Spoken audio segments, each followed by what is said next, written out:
किती वर्षांपूर्वी लग्न झालं? 14 वर्षांपूर्वी. येस. आणि जेव्हा लग्न झालं तेव्हा आता तुम्ही माहेरच्या व्हेज खाणाऱ्या, हो. मग घरात पदार्थही व्हेज व्हायचे. जास्ती म्हणजे आधी सुद्धा नॉनव्हेज खायचो आणि कधीतरी नॉनव्हेज बनायचा, स्वयंपाक नाही असं नाही, पण त्या फ्रिक्वेन्सीने जेवढा इकडे बनतो. इकडे बनतो. पण मग Yes. इकडे आल्यानंतर थोडा तरी टर्ब्युलन्स लागला असेल, म्हणजे खोबऱ्याच्या जागी दाण्याचं कूट असं काही होतं चेंजेस? उलट होतं, माहेरी चिंच गुळ होता तर इकडे सगळीकडे खोबरं वाटप असं आहे. पण बऱ्यापैकी सिमिलर, बऱ्यापैकी वेगळं असं थोडं थोडं बॅलन्स करत करत गेलो पुढे. ग्रेट. आजचा पदार्थ काय निवडलाय? आजचा पदार्थ आहे खिमा भरलेली अंडी.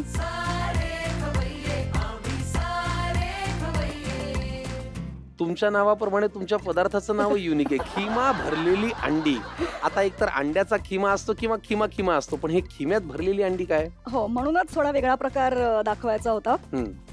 सो बरेच जण खिमा करतात किंवा अंड्याचे विविध प्रकार आपण एरवी बघतो आणि करतो. आणि ऍक्च्युली ह्याच्या मागे पण एक खूप गमतीदार किस्सा आहे. बर. की लग्न झाल्यावर माहेरीमध्ये पहिले सणवार असतात तेव्हा घरी आई बाबा जेवायला बोलवतात.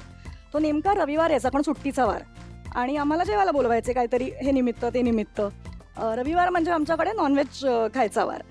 तर रविवारी आई बाबा घरी बोलवायचे आणि मग टिपिकल आमचा ब्राह्मणी मेन्यू असायचा. भरली वांगी, मसाले भात, टोमॅटोचं सार, श्रीखंड पुरी. तर रविवारी भरली वांगी 2-3 वेळा मिळाल्यावर शेवटी माझा नवरा एकदा म्हणाला की भरल्या वांग्याच्या ऐवजी कधीतरी भरली अंडी असती तर बरं झालं असतं. मग तेव्हा हा जोक होता, पण मी विचार केला एकदा भरली अंडी करून बघूया.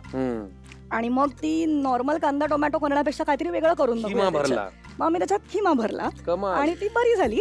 मग थोडी प्रॅक्टिस करून चांगली झाली. मग आता ती आमच्याकडे होतात. खिमा भरलेली अंडी. आता अंडी. प्रो झालात तुम्ही. हो.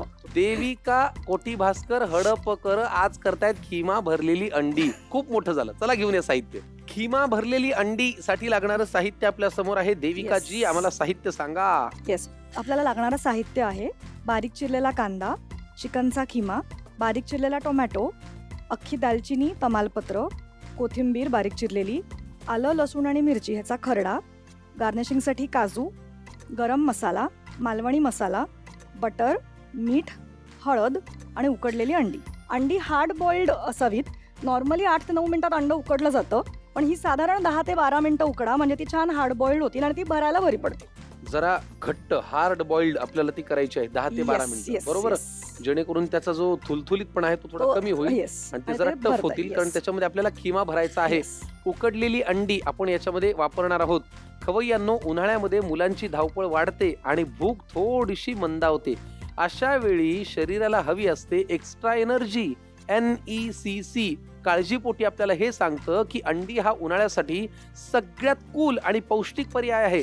आणि म्हणूनच आज आपण आपल्या लंचसाठी बनवतोय ताकद देणारी खिमा भरलेली अंडी.